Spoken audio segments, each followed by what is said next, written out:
네, 오늘 말씀은 마태복음 10장 2절에서 3절 두 구절 말씀을 우리가 함께 합독하시도록 하겠습니다. 신약성경 마태복음 10장 2절 3절 두 구절 말씀을 우리 같이 한 목소리로 함께 읽도록 하겠습니다. 시작. 12 사도의 이름은 이러하니 베드로라 하는 시몬을 비롯하여 그의 형제 안드레와 세베대의 아들 야고보와 그의 형제 요한, 빌립과 바돌로메, 도마와 세리마테, 알페오의 아들 야고보와 다데오. 아멘. 오늘 말씀 이제 이렇게 이름이 이렇게 호명되거든요. 제자들 다 읽고 다 살피면 이제 시간이 이제 너무 걸릴 것 같아서 일단 이 정도만 보고 오늘 살펴보려고 하는데요.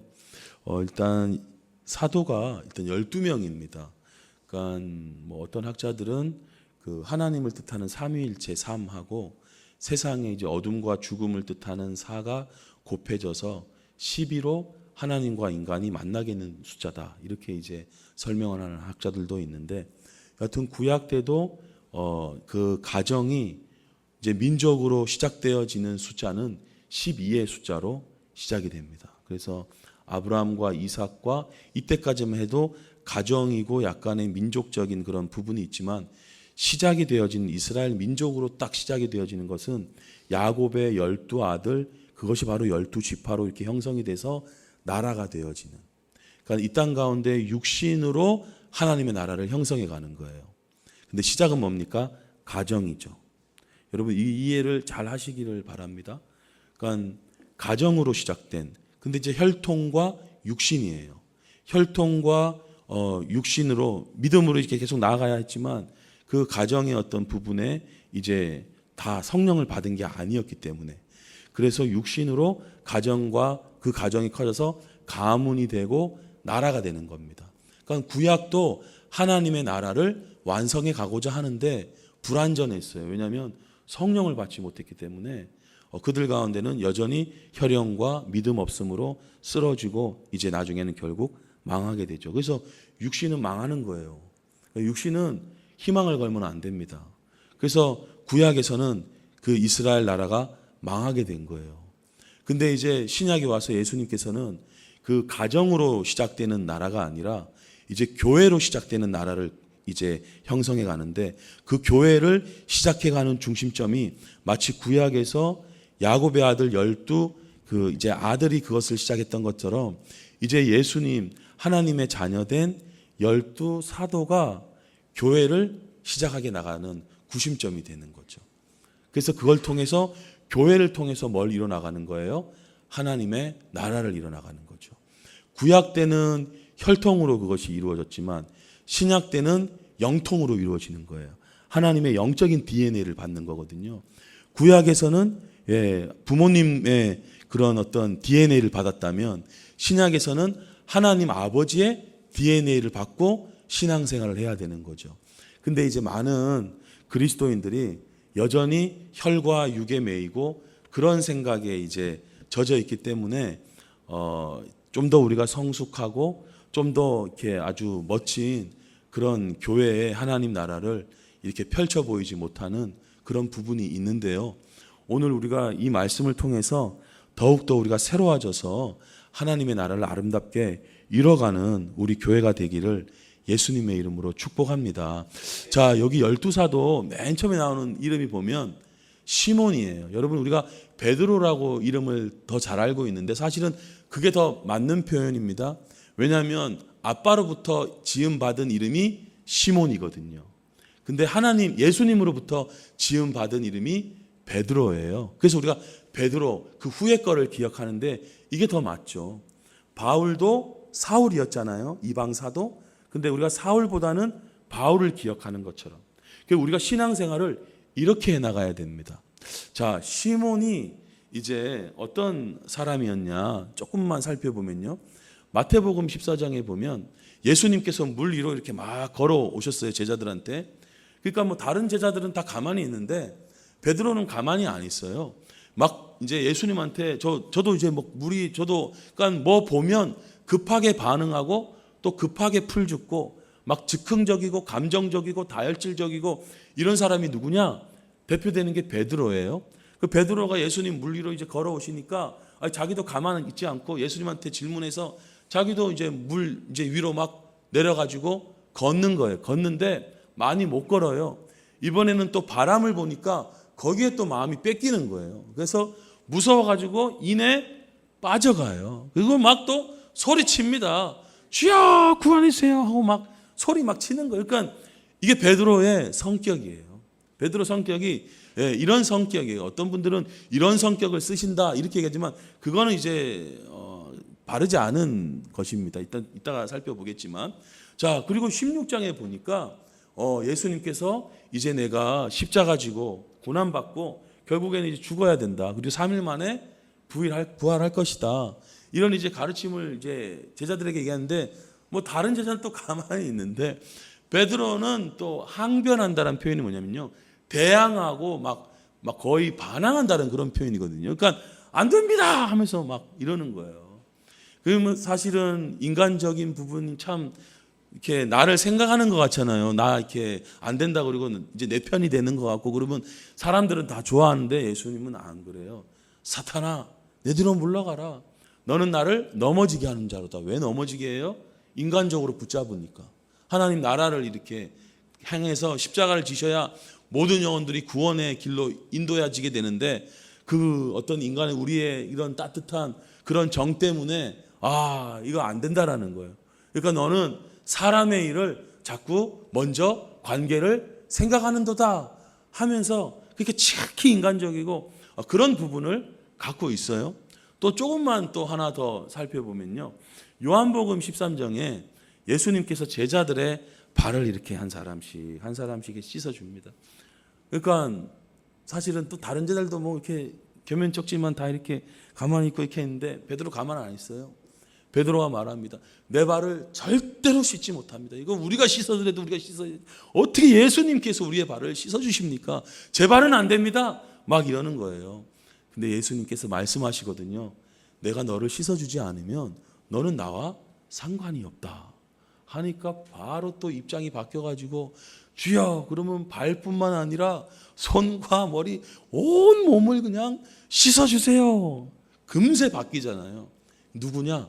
베드로예요. 자, 이게 타고난 성격이라고요. 근데 성경은 이거에 집중하지 않아요. 자, 이런 사람 막 다혈질적이고 뭐 급하고 막 이런 분 예수님을 만나면 예수님 은혜 가운데 있으면 다 변화되는 줄로 믿습니다. 자, 베드로가 이제 어떻게 되어지느냐? 마태복음 16장에 보니까 예수님께서 말씀하여 따라다닌 베드로한테 원래 시몬이라 그랬잖아요. 시몬의 뜻은 이제 하나님 응답하신다 이런 뜻인데 너는 페트라 이게 이제 아람어로는 게바라 그러는 거예요. 그리스어로는 베드로라 그러고 뜻이 뭐냐면 반석이에요. 그래서 너는 이름이 반석이야. 그래서 내가 이 반석 위에 내 교회를 세울 거야. 여러분 우리가 베드로 봤지만 뭐 금세 이랬다가 저랬다가 요랬다가 막 바뀌었다가 막 이러잖아요. 흔들리는 거로 둘째가라면 서로 할 그런 스타일 성격의 사람인데 어때요? 주님은 따라다니면서 얘기하는 거예요. 너는 흔들리지 않는 바위와 같은 사람이야. 이러는 거예요. 이게 주님께서 우리를 다시 새롭게 하시는 정체성입니다. 이 이름이 바뀌는 거예요. 그래서 여러분 우리가 타고난 엄마 아빠로부터 물려받은 뭐 성격이 이렇고 뭐 이렇고 너무 그거에 이제 집중할 게 아니라 주님께서 우리를 새롭게 하시는 그거에 우리의 정체성이 진짜 참된 정체성입니다. 자, 베드로가 이제 또 어떻게 되냐면요. 사도행전의 말씀에 보니까 베드로와 요한이 제대로 배우지도 못한 보잘것없는 사람인 줄 알았는데 어떻게 하냐면 담대하게 말을 하고 사람들을 놀래키는 그런 사람으로 바뀌는 거예요. 하나님의 사람들 중에 이제 결국에는 말을 하는데 말이 어눌한 사람들이 참 많았어요. 모세도 보면 말 잘 못한다 그랬잖아요. 저는 이게 안 됩니다 하니까 하나님께서 뭐라고, 너 지금 내가 입을 만들고 내가 지금 자꾸 그러지 마라 그러는 거예요.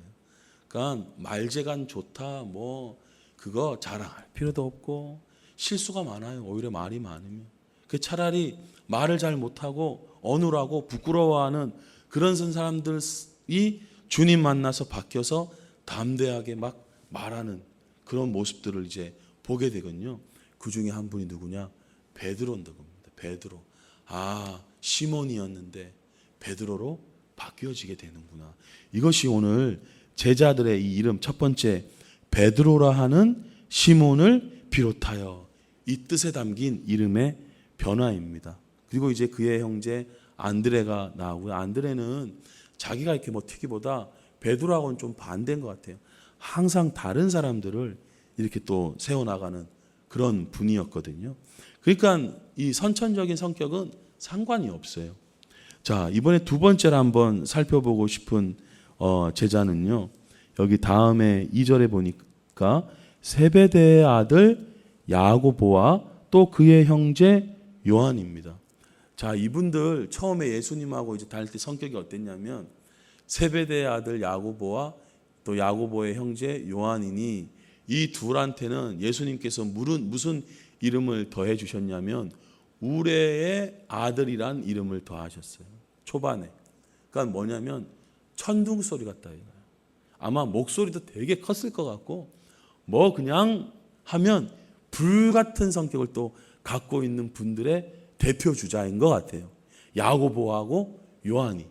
자, 어땠냐 보니까 하나의 또 신뢰가 나오는데요.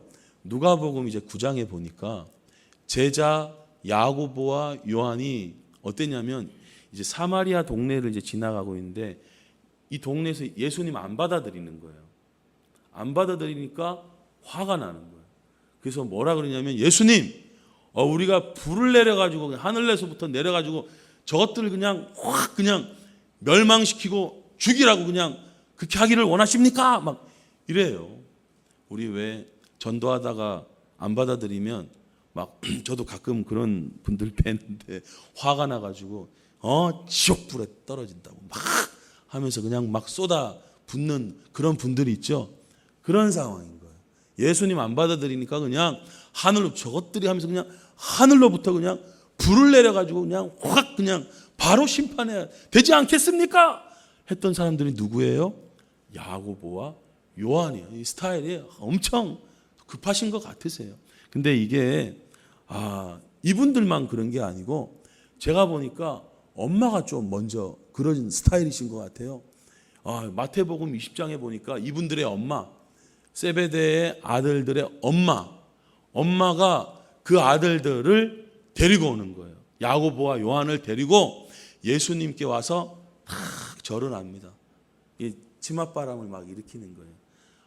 주님, 저의 이 두 아들을 주님의 나라에서 하나는 우의정, 하나는 좌의정 여기에 탁 자리에 좀 앉게 해주세요 이러는 거예요. 그 당시에는 여자분들이 이렇게 막 나설 때가 아니거든요. 그런데도 이 아주머님은 그냥 아들들 데리고 막 청소년 애들도 아닌데 다 큰 아들들인데 끌고 막 예수님한테 가는 거 보니까 보통 사람입니까? 아주 화통하고 막 화끈하고 그냥 막 진취적이고 이런 여성이에요. 그런 분이에요. 그러니까 아마 엄마 스타일 닮은 엄마 성격인 거예요. 아빠 안 닮고 아마 엄마 닮은 것 같아요. 엄마가 그냥 막 이런 분인 거예요. 그러니까 이 야고보하고 요한도 그런 스타일로 막 주님 앞에 있는 겁니다. 자, 근데 이게 중요한 게 아니에요. 이 두 분이 어떻게 되느냐. 첫 번째, 야고보가 항상 먼저 이름이 등장하는데 사도행전 12장에 보니까 헤롯 왕이 손을 들어 교회 중에서 몇 사람을 이제 죽이려고 하는 거예요. 그때 제일처럼 우리 12사도 중에 누가 먼저 제일 순교당하냐면 바로 요한의 형제 야고보를 칼로 죽이니. 여러분 생각해 보세요. 아까 방금 엄마까지 데리고 와서 누가 그냥 윗자리 가냐 막 누가 이렇게 최고 자리 가냐, 이거에 관심 있던 분들이에요. 근데 어떻게 해요? 순교의 자리로 제일 먼저 죽는 게 누구였냐? 야고보였다니까요. 예수님을 더 따라다니고 부활의 주님을 만나고 성령의 은혜를 받고 나니까 사람이 확 바뀌는 거예요. 성격은 안 바뀝니다. 성령 안에서 바뀔 뿐이에요. 성경이 그걸 얘기하고 있는 거예요. 야고보와 요한은 끝까지 그냥 그 성격 그대로 가는 거예요. 여러분 착각하시면 안 됩니다. 그럼 바뀌는 건 뭐냐? 성령이 우리 안에 오셔서 우리가 새롭게 돼서 그것이 중심이 됐을 때 그것이 성품화 된 것처럼 나타나는 거예요. 그래서 야고보가 윗자리 바라는 그런, 어떻게 보면 그런 예를 들자면 승진하기를 원하고 그런 명예를 추구하고 성공을 향해 나아갔던 사람인 스타일인 것 같은데 제일 먼저 주님의 나라를 위해서 죽는 사람이 됐다. 성경은 이렇게 우리에게 얘기해 주고 있는 것입니다. 자, 이 동생으로 보여지는 요한, 야고보도 이제 죽고 요한은 이제 어떻게 되느냐? 요한복음 13장에 보면요, 아까 윗자리 막 이런 얘기하고 막 다녔잖아요. 점점 바뀌고 있어요. 예수의 제자 중 하나, 이 요한이 자기를 어떻게 표현하냐면 곧 그가 사랑하시는, 즉 예수님이 사랑하시는 자가 예수의 품에 의지하여 누웠는지라. 그러니까 자기 이름도 안 드러내요. 아까는 막 윗자리 얘기하고 막 그랬는데 이제는 자기의 이름도 드러내지 않고 그냥 예수님의 사랑받는 자, 그 분이 예수님 곁에 의지해서 누웠습니다. 자기 안 드러내는 겸손한 사람으로 나와요. 그리고 이분은요, 설교하시는 주된 레퍼토리 내용이 뭐냐면 맨날 사랑이에요. 요한 사도의 주된 메시지는 사랑이에요. 하나만 보면요, 요한일서를 요한이 쓰셨는데 사랑하는 자들아 우리가 서로 사랑하자. 하나님의 사랑이 우리에게 사랑은 여기 있으니 우리가 서로 사랑하면. 자, 성경에 쓰여진 내용 말고 이 요한의 제자들이 있었을 거 아니에요. 그 제자들에 의해서 구전으로 내려도 오는 내용이 이제 책으로 쓰여진 한 내용을 보면 이제 제일 오래 살았던 분이 바로 사도 요한이거든요. 이 요한이 나중에는 이제 연세가 많이 드시니까 힘이 없잖아요. 그 제자들이 이렇게 부축해가지고 강단 위로 이제 올라가서 설교할 수 있도록 이제 도와줬어요. 근데 설교의 거의 모든 메시지는 뭐냐면 사랑해야 됩니다.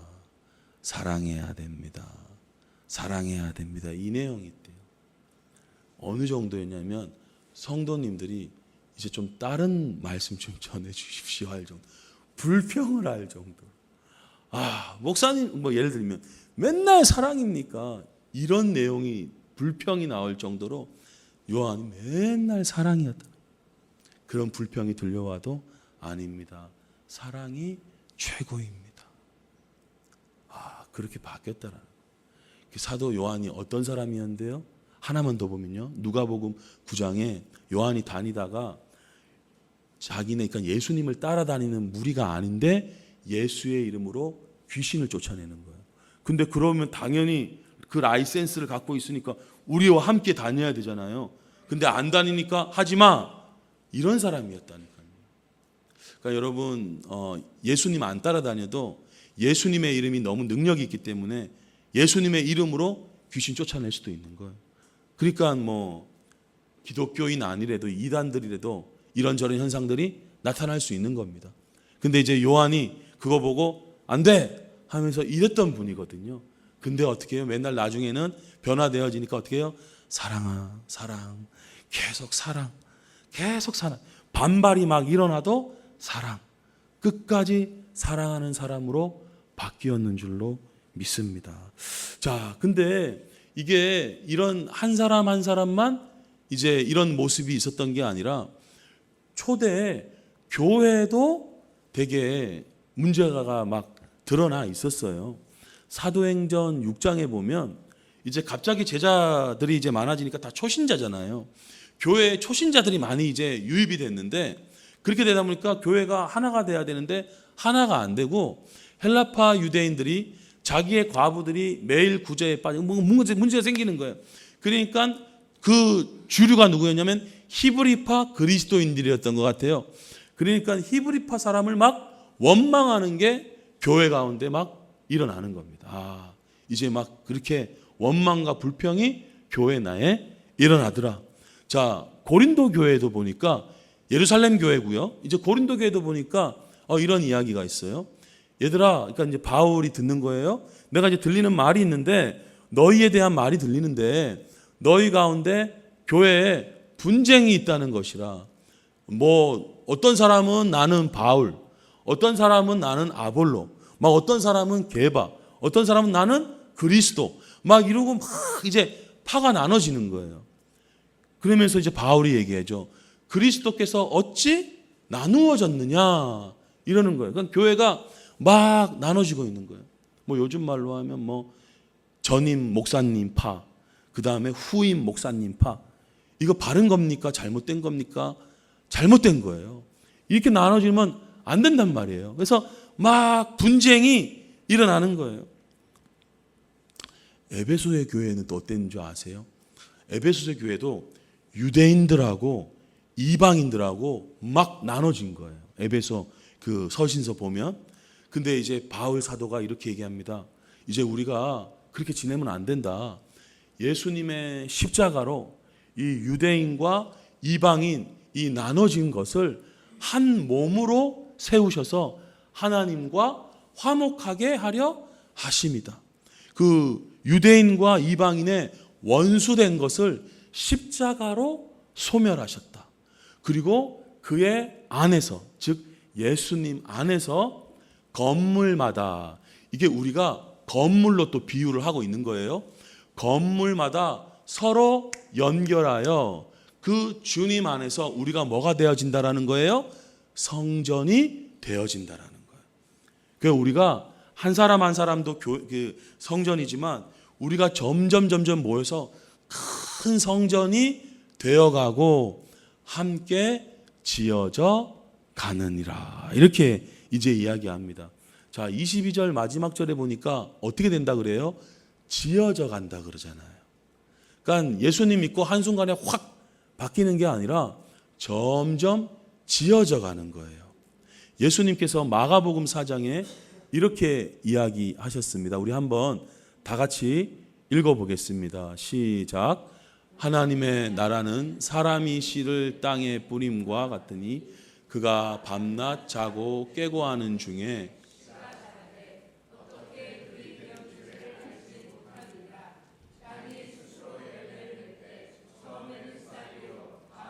이삭이요 그 다음 이삭의 충실한 곡식이라. 아멘. 자, 하나님의 나라가 어떤 거냐면 사람이 씨를 땅에 뿌림과 같은 거야. 우리 농부들이 땅에 씨를 뿌리고 그냥 매일 이렇게 뭐 보고 막 맨날 뭘 하는 게 아니잖아요. 그냥 뿌리고 그냥 뭐 이렇게 살피고 요 정도인데 그 농부가 밤낮 자고 깨고 하는 중에 어떻게 돼요? 씨가 자라는데 어떻게 그렇게 되는지는 알지 못해요, 사실은. 뭐 과학자들이 광합성 작용을 한다 뭐 이런 얘기들을 하긴 하지만 어떻게 그렇게 되는지는 알지 못해요. 땅이 스스로 열매를 맺는 거예요. 이게 진리라는 거예요. 땅이 스스로 열매를 맺대. 근데 순서가 있대요. 처음에는 싹이고 다음에는 이삭이고. 자, 이때까지 열매가 나타납니까? 안 나타납니까? 안 나타나요. 그러니까 기다려야 되는 거예요. 그 다음에는 이삭의 충실한 그 과정에 충실한 곡식이라 이렇게 얘기하는 거예요. 이제 우리가 이렇게 된다라는 거예요. 자, 여러분 아주 중요한 진리의 말씀 하나를 오늘 조금 더 전해드리기를 원하는데요. 그럼 이제 우리가 사람을 볼 때 어떻게 봐야 되냐면 고린도후서 5장에 이와 같이 이야기합니다. 우리 한 번 더 천천히 읽어보겠습니다. 시작. 그러므로 우리가 이제부터는 어떤 사람도 육신을 따라 알지 아니하노라. 우리가 그리스도도 육신을 따라 알았으나 이제부터는 그같이 알지 아니하노라. 그런즉 누구든지 그리스도 안에 있으면 새로운 피조물이라. 이전 것은 지나갔으니 보라 새 것이 되었도다. 아멘. 자, 최소한 교회 밖의 사람은 두고요, 교회 안의 사람 가운데서는 예수님을 믿기 때문에, 자, 우리가 이제부터는요, 어떤 사람도, 교회 어떤 집사님이나 어떤 사람도 육신을 따라 알려고만 하면 안 돼요. 이게 무슨 소린데요? 저 사람 고향이 어디고, 뭐 키가 얼마고, 몸무게가 뭐 어떻고, 성격이 어떻고, 뭐 요즘 말로 뭐 혈액형, MBTI가 어떻고, 그게 다 뭐냐면요, 육신을 따라 아는 거예요.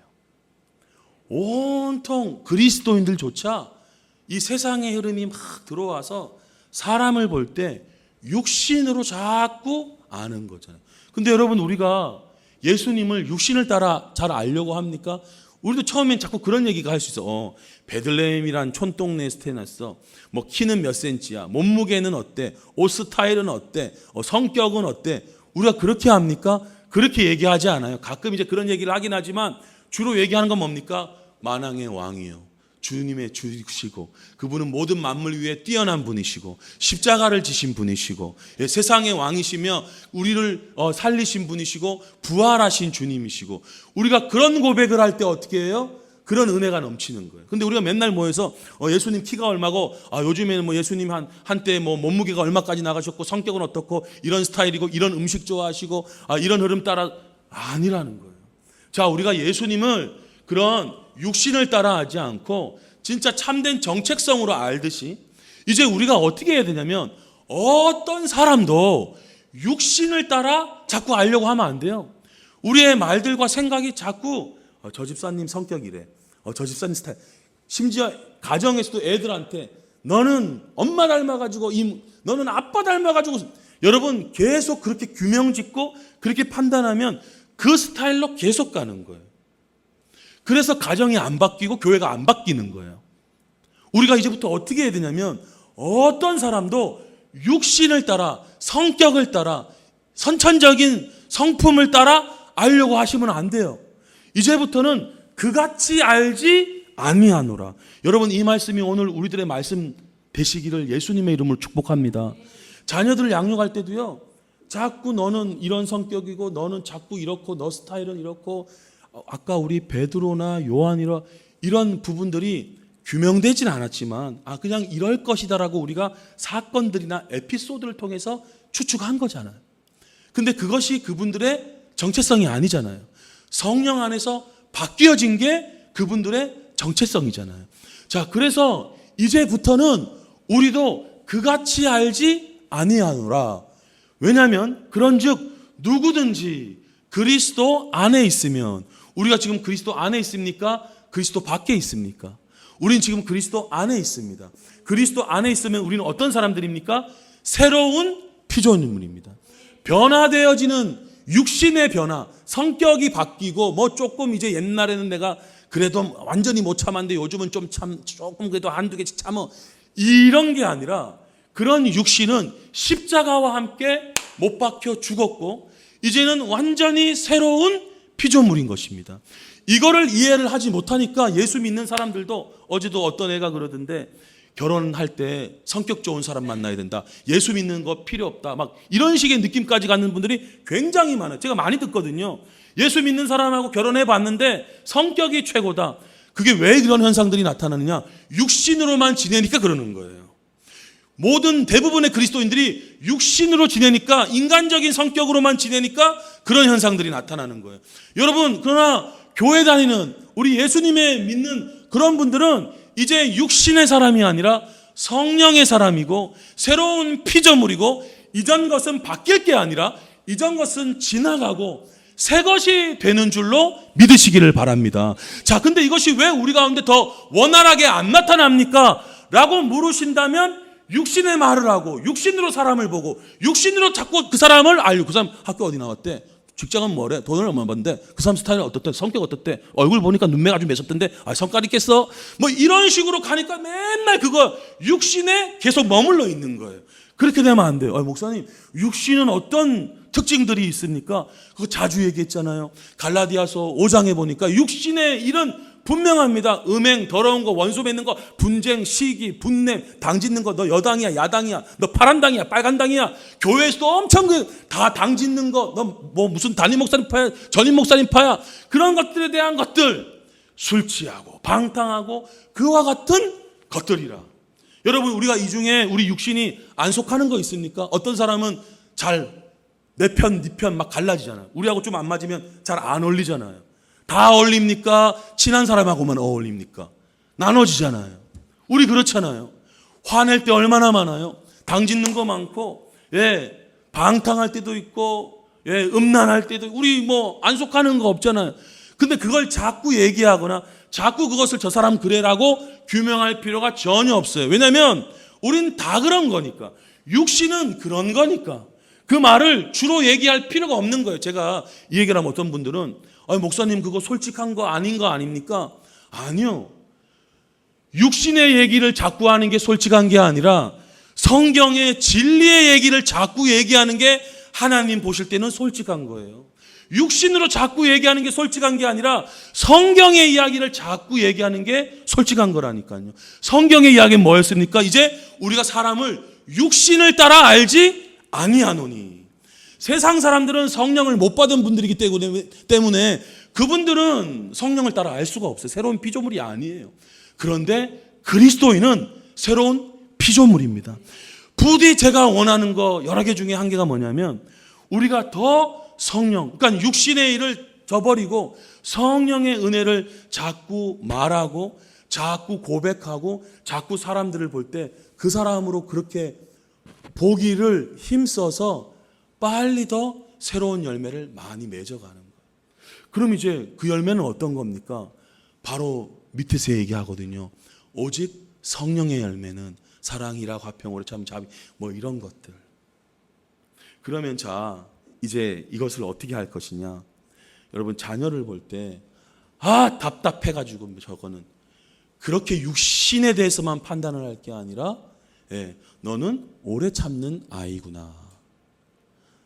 너는 사랑이 있는, 왜냐하면 성령의 열매를 갖고 있기 때문에 너는 기뻐하는 사람이구나. 너는 맨날 그렇게 촐싹거리면서 뭐가 좋다고 그렇게 볼 일이 아니라 너는 기뻐하는 사람이구나.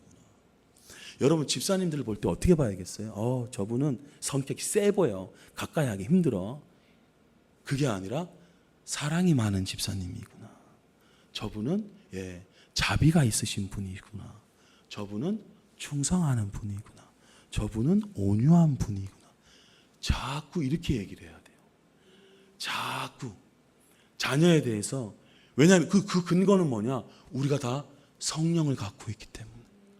그 성령에 자꾸 집중해야지 육신에 집중하시면 안 돼요. 육신은 그리스도 예수와 함께 십자가에 못 박혔습니다. 이제 우리가요 제자들처럼 우리가 주님께 내 자신을 내어드리고 그 눈, 아까 우리 고린도 후서 말씀처럼 이제부터 우리가 할 일이라면 이제부터는 육신을 따라 저 사람의 가문이 어떻고 혈액형이 어떻고 스타일이 어떻고 성격이 어떻고 다 필요 없습니다. 어차피 도찐 개찐이고 다 똑같은 거예요. 우리가 집중해야 할 걸 뭐냐? 얼마나 성령의 열매를 맺어가는가. 그것이 하나님께서 우리를 사용하시는데 아주 중요한 관건이 되시는 겁니다. 여러분 사람을 육신적인 성격으로 자꾸 보지 마세요. 성령의 열매로 자꾸 보실 수 있기를 예수님의 이름으로 축복합니다. 이것이 아주 중요한 진리예요. 육신은 조금 있으면 끝납니다. 서로 남녀 간에 막 뜨겁게 사랑하는 것 같아도 왜 그 가정이 막 깨어질 듯이 살아가게 돼요? 육신으로 서로 반응하니까. 선으로 악을 이기라는 말은 뭐예요? 악이 육신이에요. 목사님 무슨 근거로 육신이 악이라 그럽니까? 로마서 8장쯤 우리가 읽어보면 알 수 있잖아요. 육신은 하나님과 원수가 되나니. 원수예요. 저 사람 성격 참 좋아? 죄송하지만 원수예요. 착하고 그런 것도 저도 어제 또 어떤 분들 만났는데 이제 아내가 근데 되게 성격이 좋으세요. 정말 순하시고 직업도 아주 훌륭하세요. 근데 이 가정은 끝까지 예수님 안 믿어요. 근데 이 같은 형제인 이 다른 분은 되게 어려워요. 가정도 되게 힘드시고 되게 하여튼 막 그런 가정이 있어요. 근데 이분들은 예수님 믿더라고요. 착하기는 이분들이 더 착해요. 왜? 우리 보잖아요. 교회 다니는데 성질 더 더럽고 교회 안 다니는데 착하고 이름 굳이 두 가지 얘기하잖아요. 부끄럽다 그러는데 아니에요. 착한 거 예수님 말씀 아무 의미 없습니다. 다만 우리가 연약해서 아직 예수님을 믿어도 이렇게 육신에 우리가 연약하다 보니까 아직은 이삭이고 씨의 상황 가운데 있으니까 막 그런 것들이 이제 나타나는 것일 뿐이지 그분도 육신의 변화를 자꾸 생각할 게 아니라 나 성격 뜯어 고쳐야 돼. 이놈의 성격 좀 새로 하자. 당신은 좀 성격 좀 고쳐요. 그런 말을 할 게 아니라 주님 안에서 당신은 사랑하는 자입니다. 당신은 희락이 있습니다. 당신에게는 화평이 있습니다. 당신에게는 오래 참음이 있습니다. 그 근거가 뭐예요? 우리가 새롭게 됐기 때문에. 여러분 이 은혜를 충분히 이해하셔서 오늘 마음 가운데 새기셔서 이 사람이 급하든지 느릿하든지 이 사람은 지성적이든지 이 사람은 야성적이든지 그것이 중요한 게 아니라 누구든지 그리스도 안에서 성령의 열매를 맺어간다라는 그 사실이 중요하다라는 것을 꼭 깨달으시고 더욱더 새로운 변화가 우리 가정과 교회 가운데 일어나기를 예수님의 이름으로 축복드립니다. 아멘.